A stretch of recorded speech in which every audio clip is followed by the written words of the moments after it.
चलिए बात करेंगे भारत की वाटर स्ट्राइक को लेकर। जिस तरीके से भारत ने बड़ी वाटर स्ट्राइक की है, पाकिस्तान में हाहाकार मचा हुआ है। चिनाब नदी सूखने से पाकिस्तान में भारी टेंशन है इस वक्त, और पाकिस्तान में चिनाब नदी के पानी का लेवल घट रहा है। खरीफ फसलों के लिए पानी की कमी हो सकती है और सिंचाई के लिए पानी में 21% तक कमी होगी। IRSA के द्वारा ये कहा गया है।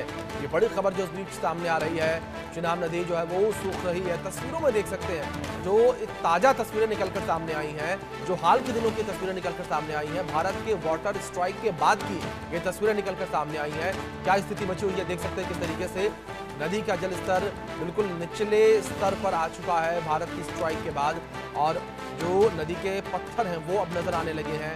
पानी आप देख सकते हैं किस तरीके से केवल नाम मात्रा का पानी जो है नदी में रह गया है, और लगातार ये भी कहा जा रहा है कि आने वाले दिनों में हो सकता है कि ये पानी भी सूख जाए, क्योंकि आने वाले दिनों में गर्मी और भी ज़्यादा बढ़ेगी। और जब नदी का प्रवाह उस तरीके से नहीं रहेगा तो ये जो थोड़ा पानी है वो भी सूख सकता है। तस्वीरें इंडिया न्यूज़ आपको दिखा रहा है क्या स्थिति इस वक्त मची हुई है, और इस वक्त पाकिस्तान की कमर जो है वो टूटती नजर आ रही। वाटर स्ट्राइक के बाद पाकिस्तान कितनी भी गीदड़ भभकियां क्यों ना दे ले, पाकिस्तान को अंदर खाने की जरूर पता है कि किस तरीके से भारत के द्वारा एक बड़ा साइलेंट प्रहार उसके ऊपर किया गया है। और पाकिस्तान पर वाटर स्ट्राइक को लेकर बात की जाए, जम्मू कश्मीर के रामबन में जो है वो बगलिहार बांध के गेट बंद कर दिए गए हैं, जो कि जम्मू कश्मीर में स्थित है। और चिनाब नदी पर बांध जो है वो बनाया गया है, उसका भी गेट जो है वो बंद किया गया है। 900 मेगावाट की क्षमता यहाँ पर है। बगलिहार बांध को लेकर बात की जाए तो बगलिहार बांध है ये 47.5 करोड़ क्यूबिक मीटर इसकी क्षमता है, और 2.8 बिलियन यूनिट बिजली पैदा करने की भी बगलिहार डैम की क्षमता है। तो बगलिहार डैम के गेट बंद कर दिए गए हैं, और अब पानी का जो प्रवाह है उसे रोक दिया गया है। पाकिस्तान की तरफ ये पानी नहीं जा रहा है, जिस वजह से पाकिस्तान में हाहाकार मचा हुआ है। और लगातार जिस तरीके से अपडेट्स हम आपको दे रहे हैं कि पाकिस्तान लगातार कितने भी गीदड़ भभकियां क्यों ना दे ले, लेकिन पाकिस्तान को भी अंदर खाने इस बात की जानकारी है कि भारत ने कितनी बड़ी स्ट्राइक उसके ऊपर की है। और बगलिहार डैम बंद होने से असर क्या है, पाकिस्तान के पंजाब और सिंध सूबे में सूखा, और पाकिस्तान के पंजाब और सिंध सूबे प्रभावित होते हुए नजर आने लगे हैं। अब इसका असर दिखने लगा है, कई जिलों में पीने के पानी का संकट भी होगा आने वाले दिनों में। तो बगलिहार डैम को लेकर हम ये बात कर रहे हैं, और पाकिस्तान में कृषि पर्यावरण पर भी बुरा असर पड़ता हुआ नजर आएगा। पाकिस्तान के पंजाब और सिंध सूबे प्रभावित होंगे इससे। तो वहीं पाकिस्तान के पंजाब और सिंध सूबे प्रभावित होंगे, ये जानकारी आप तक पहुंचा दे जो इस बीच सामने आ रही है। और कई जिलों में पीने के पानी का संकट जो है वो देखने को मिलेगा। तो ये जानकारी इंडिया न्यूज़ लगातार आप तक पहुंचा रहा है, तस्वीरें भी लगातार हम आप तक पहुंचा रहे हैं किस तरीके से जो बगलिहार डैम बंद किया गया उसके बाद क्या तस्वीरों में देख सकते हैं किस तरीके से डैम बंद होने के बाद पानी जो है वो पूरी तरीके से बंद होता हुआ नजर आया, और नदी जो है वो सूखती हुई नजर आई है। और वहीं पाकिस्तान के पंजाब और सिंध सूबे प्रभावित होते नजर आ रहे हैं, ये प्रांत जो है वो प्रभावित होते हुए नजर आ रहे हैं। पानी रोक देने की वजह से पानी की आवक जो है वो पाकिस्तान की तरफ बिल्कुल ही शून्य के बराबर हो चुकी है, और अब आने वाले दिनों में पाकिस्तान में बड़ी तबाही पानी को लेकर देखती हुई मिलेगी। दूसरी ओर पाकिस्तान भी इस बात को जानता है कि किस तरीके से भारत के द्वारा एक बड़ी स्ट्राइक पाकिस्तान के ऊपर की गई है। भारत लगातार जो है वो पाकिस्तान के ऊपर कार्रवाइयां कर रहा है, और भारत साफ तौर पर एक सख्त संदेश पाकिस्तान को दे रहा है कि अब पाकिस्तान जो आतंकवाद का सहयोग करता है, अब पाकिस्तान की नहीं चलेगी, उसका सहयोग खत्म किया जाएगा। बड़ी खबर है, पानी रोकते ही पाकिस्तान में हाहाकार मचना शुरू हो गया है। पाकिस्तान ने खुद कबूल किया है जल संकट को। बड़ी खबर है, IRSA की बैठक में गहरी चिंता जताई गई है। खरीफ सीजन के शुरुआत में 21% पानी की कमी हुई है। ये बड़ी खबर जो सामने आ रही है, पहलगाम आतंकी हमले के बाद भारत ने पाकिस्तान पर एक के बाद एक बड़ी कार्रवाई की है। इसमें सबसे बड़ा कदम है सिंधु नदी समझौते को निलंबित कर देना। भारत के इस फैसले ने पाकिस्तान को चिंता में डाल दिया है। अब पाकिस्तान ने सिंधु नदी प्रणाली प्राधिकरण यानी कि IRSA की सलाहकार समिति ने भारत की ओर से कम आपूर्ति के कारण मरला में चिनाब नदी के प्रवाह में अचानक कमी पर गहरी चिंता जताई है। और IRSA की सलाहकार समिति की बैठक में कहा गया कि भारत से पानी की आपूर्ति कम होने के कारण पाकिस्तान को खरीफ मौसम के दौरान पानी की भारी कमी का सामना करना पड़ सकता है और खरीफ सीजन के शुरुआती दिनों में पाकिस्तान में 21% पानी की कमी हो सकती है। तो जानकारी जो निकलकर सामने आई है, बड़ी खबर है, ये बड़ी जानकारी है। ये पाकिस्तान के जो नेता हैं वो भले सामने आकर कैमरे के ये कह दें कि पाकिस्तान में पानी की कमी नहीं है, भारत पाकिस्तान का पानी नहीं रोक रहा, भारत पाकिस्तान का पानी नहीं रोक पाएगा, लेकिन हकीकत क्या है वो आप तस्वीरों में देख सकते हैं। वो इस बैठक में निकलकर सामने आया। IRSA की जो बैठक हुई है उसमें गहरी चिंता जताई गई है। 21% पानी की कमी की बात कही गई है। ये बड़ा नंबर है, ये बड़ी खबर जो इस बीच निकलकर सामने आई है। पानी की भारी कमी जो है वो देखने को मिली है। पाकिस्तान ने खुद जल संकट की बात कबूल की है, ये बड़ी खबर है। इस बीच हमारे वरिष्ठ सहयोगी अजय जांडियाल जुड़ गए, रुक करेंगे सीधे उनका।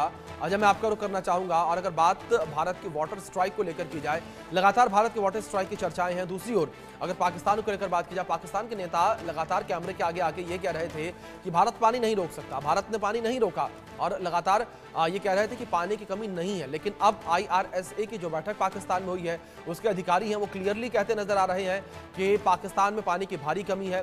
चिनाब नदी जो है उसका जलस्तर गिरता नजर आ रहा है और आने वाले दिनों में 21% पानी कम होगा पाकिस्तान में। देखिए, पाकिस्तान कहने को कुछ भी कहे, मगर एक ये सच्चाई है कि भारत ने जब वाटर स्ट्राइक की है, जब चिनाब नदी, सिंधु नदी या बाकी रावी नदियों का पानी जो है वो पाकिस्तान में जाने को रोका जाएगा, तो वहां पर पानी की किल्लत होगी ही होगी। अगर पाकिस्तान में ऐसा नहीं फिर पाकिस्तान को इस पानी की इंडस वाटर ट्रीटी की जरूरत ना पड़ती। मगर लगातार भारत का जो कार्रवाई है उसका असर अब दिखने लगा है। जो जानकारी है, लगभग 21% की कमी जो पानी की पाकिस्तान में देखी जा रही है, और ये आगे और बढ़ जाएगी, क्योंकि अभी पूरी तरीके से पानी को बंद नहीं किया गया है। पानी अभी भी कुछ 1% जो है वो पाकिस्तान में जा रहा है। तो ऐसे में कहीं ना कहीं पाकिस्तान के लिए मुश्किलें और बढ़ जाएंगी अगर ऐसा किया जाता है। और ऐसा करना इसलिए जरूरी हो गया था, मैं आपको बताऊं कि जिस तरीके से लगा पाकिस्तान में हालात बने हुए थे, पाकिस्तान लगातार आतंकवाद को जम्मू कश्मीर में एक्सपोर्ट कर रहा था, वो ऐसी चीज थी जिसको बर्दाश्त नहीं किया जा सकता था। इसलिए भारत ने लगातार पाकिस्तान को कहा कि पाकिस्तान इस हरकतों को बंद करे। मगर जब पाकिस्तान इस चीज को बंद नहीं कर रहा है तो उसके बाद इस फैसले को भारत सरकार को जो है वो लेना पड़ा है, और इसीलिए वहां पर जाने वाला पानी जो है उसको जो है वो रोक दिया गया है। जी, जाहिर तौर पर अजय, जिस तरीके से एक बड़ी स्ट्राइक पाकिस्तान के ऊपर की गई है, लेकिन वही दूसरी ओर अजय, जिस तरीके से आपने भी जिक्र किया, अगर बात बगलिहार डैम को लेकर की जाए, किस तरीके से बगलिहार डैम इस वक्त ऑपरेट हो रहा है, किस तरीके से उसके गेट जो है वो कितनी संख्या में गिरा दिए गए हैं? अभी एक चीज बड़ी साफ है अभिषेक की, जब ये फैसला हुआ कि किसी तरीके से पाकिस्तान में पानी की जो जाने का सिलसिला उसे बंद किया जाएगा, तो उसके बाद बगलियार हो, सलाल हो, इसी तरह से पकलडुलू हो, तमाम जो पावर प्रोजेक्ट जो चल रहे हैं उन प्रोजेक्ट्स को जो है वो कहीं ना कहीं किया जा रहा है कि ये पानी अब पाकिस्तान में ना जाए। फैसला किया है, इसके पीछे की वजह बड़ी साफ है, क्योंकि जैसा मैंने कहा, पाकिस्तान आतंकी भेजेगा और यहाँ से उम्मीद करेगा कि यहाँ से गुडविल जेस्चर के तहत पाकिस्तान को पानी मिलेगा, तमाम सुविधाएं मिलेगी। तो ऐसा नहीं होगा। बगलियार पावर प्रोजेक्ट के डैम जो है वो बंद कर दिए गए हैं, गेट बंद कर दिए गए हैं। इसी तरह से सलाल जो पावर प्रोजेक्ट है उसका भी यही हाल है, और कृष्णगंगा हो या बाकी पावर प्रोजेक्ट है, वहां पर भी पानी के मूवमेंट के सिलसिले को रोका जाएगा।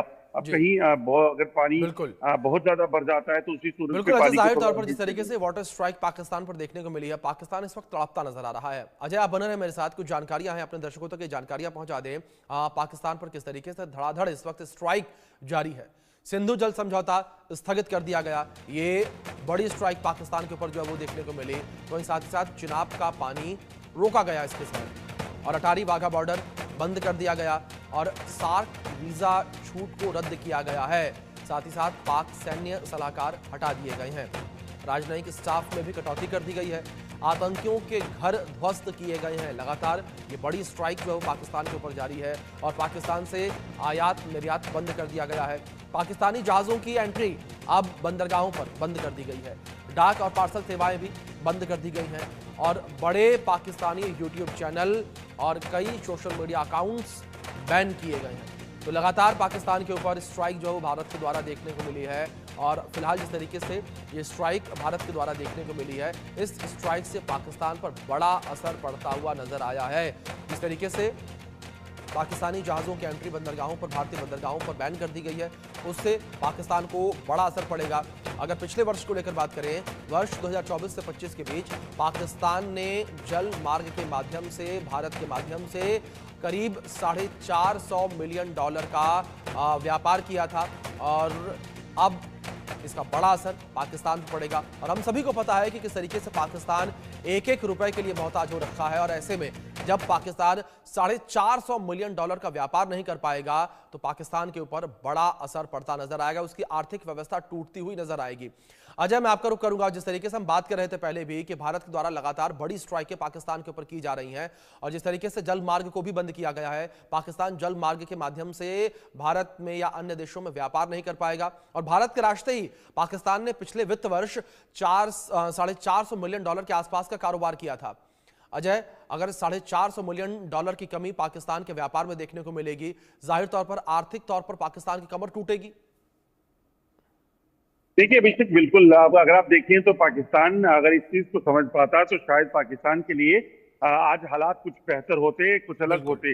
मगर पाकिस्तान ने क्या किया कि शुरू से लेकर आज तक, पिछले 1947 में जब पाकिस्तान का बना, तब से लेकर पाकिस्तान ने यहाँ आतंकी गतिविधियों को जो है वो अंजाम दिया। पाकिस्तान ने यहाँ आतंकी भेजे, पाकिस्तान ने यहाँ हमले किए, जंगें 3 भारत के साथ कर ली। उसके बावजूद भी जब भारत ने बार बार पाकिस्तान को ये चेताया कि ऐसा नहीं करना होगा, कहीं ना कहीं शांति को बनाकर रखना होगा, पाकिस्तान इस चीज को नहीं समझा और लगातार 35 सालों से यहाँ पर एक प्रॉक्सी वार भारत में आतंकियों के जरिए चला रहा है। तो ऐसी चीजों को कैसे बर्दाश्त किया जाएगा? अब ये फैसला जो सरकार ने किया है, चाहे वो पानी बंद करने की बात हो, चाहे वो पोर्ट्स में एंट्री की या फिर वीजा पर रोक लगाने की बात हो, ये तमाम फैसले तब लिए गए हैं जब भारत ने देखा कि जम्मू कश्मीर में या फिर देश के बाकी हिस्सों में पाकिस्तान की जो करतूतें हैं वो क्या रही, और इसी के चलते पाकिस्तान को $1 मिलियन का नुकसान जो है वो होने वाला है। और पाकिस्तान को इस चीज की अगर समझ आएगी, पहले से आर्थिक तंगी से गुजर रहा पाकिस्तान जो है, अगर वो सुधरता है तो पाकिस्तान को सबसे पहला जो काम फुर्सत में करना चाहिए वो वहां पर बैठे आतंकी कमांडरों को भारत को सौंपने का काम करना होगा, ताकि वो बिल्कुल अजय, जाहिर तौर पर जिस तरीके से आपने जिक्र किया कि पाकिस्तान अगर इन बातों को समझता, इन आंकड़ों को समझता, तो शायद पाकिस्तान अभी कहीं और खड़ा होता, ये स्थिति ना होती। इस बीच बड़ी खबर है, रुक कर लेते हैं। जंग की आहट के बीच इंडियन नेवी की बड़ी तैयारी देखने को मिली है। मल्टी इन्फ्लुएंस ग्राउंड माइन की सफल टेस्टिंग की गई है। बंगाल की खाड़ी में MIGM का सफल परीक्षण हुआ। तस्वीरें स्क्रीन पर आपके चल रही हैं। समुद्र में दुश्मन के जहाजों को निशाना बनाने में सक्षम है। ये बड़ी उपलब्धि जो है वो कही जा रही है। तस्वीरों में देख सकते हैं किस तरीके से ये सफल परीक्षण भारत के द्वारा किया गया। DRDO ने देश में ही बनी MIGM यानी कि मल्टी इन्फ्लुएंस ग्राउंड माइन का सफल परीक्षण किया है और इस परीक्षण में कम विस्फोटक सामग्री का उपयोग किया गया ताकि सुरक्षा मानकों का ध्यान रखा जा सके। ये माइन समुद्र के नीचे दुश्मन के जहाजों को निशाना बनाने में सक्षम है।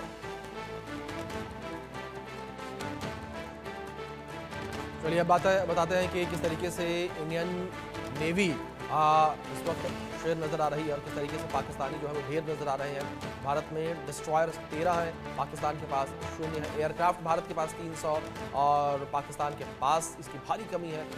फ्रिगेट 14, पाकिस्तान के पास 9। न्यूक्लियर सबमरीन भारत के पास 2 हैं, पाकिस्तान के पास 1 भी नहीं है। और अगर बात सबमरीन को लेकर करें तो भारत के पास 18 सबमरीन है, पाकिस्तान के पास 8 है। एयरक्राफ्ट कैरियर भारत के पास 2 हैं, वहीं पाकिस्तान के पास 1 भी ये कैरियर नहीं है।